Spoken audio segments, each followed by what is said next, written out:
Jamie here from The Sun to present this week's Gladiators recap, all the best falls, brawls and feuds, and unlike Barney Walsh, I don't even have my dad here to help me. This week's contenders were great. We had Jake, who was a steel worker with black nail varnish and a thing for blowing kisses at the camera.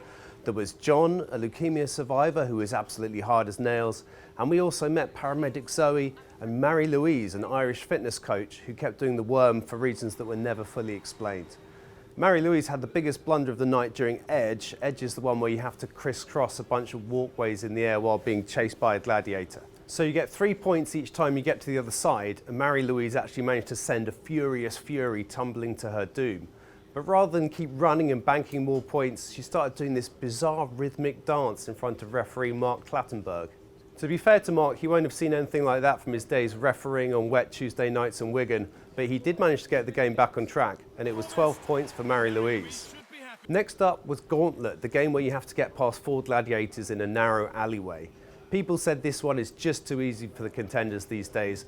Viper, Giant, Steel and Nitro almost failed to lay a hand on boys Jake and John, while the girls Zoe and Marie-Louise made light work of Electro, Fire, Diamond and Athena.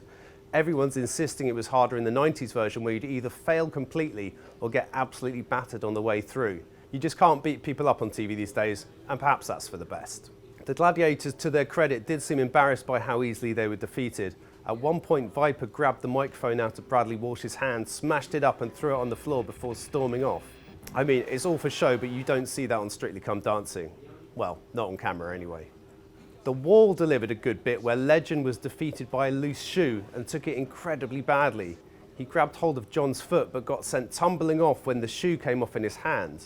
Legend, who viewers will know is an arrogant character, first threw John's shoe across the arena and then tried to blame his loss on some rogue light shining in his eye. Watch the light, watch the light. There we go, you see that? No. Incredibly, the exact thing happened again, minus the lame excuse, when Diamond also ended up with Zoe's shoe while she scampered to victory. Now, the Eliminator was a close one again. Jake had a 1.5 second advantage over John, who in his desperation to catch up, fell off one of the balance beams and ended up smashing himself in the chin, which looked incredibly painful. To make things worse, he then fell down the Travelator, so in the end, it was Jake who bagged his place in the quarterfinals. It was the Travelator that proved tricky for the girls too, both having an absolute nightmare, but in the end, Marie-Louise clinched it. She didn't do the worm this time, presumably because she was too tired, and thank God, because we'd seen quite enough of that. But our gladiator of the week this week has to be Apollo. He's the sort of posh gladiator. For the touching moment he paid tribute to John over the leukemia battle he suffered when he was 16. John, from all the people that have lost someone they love to leukemia, to see you here, living your best life here on Gladiators, nothing but respect for you, my man. You're a champion, you're a warrior. Amid all the mayhem, it was actually quite sweet. Thanks for watching, folks. I will be back for another roundup next week.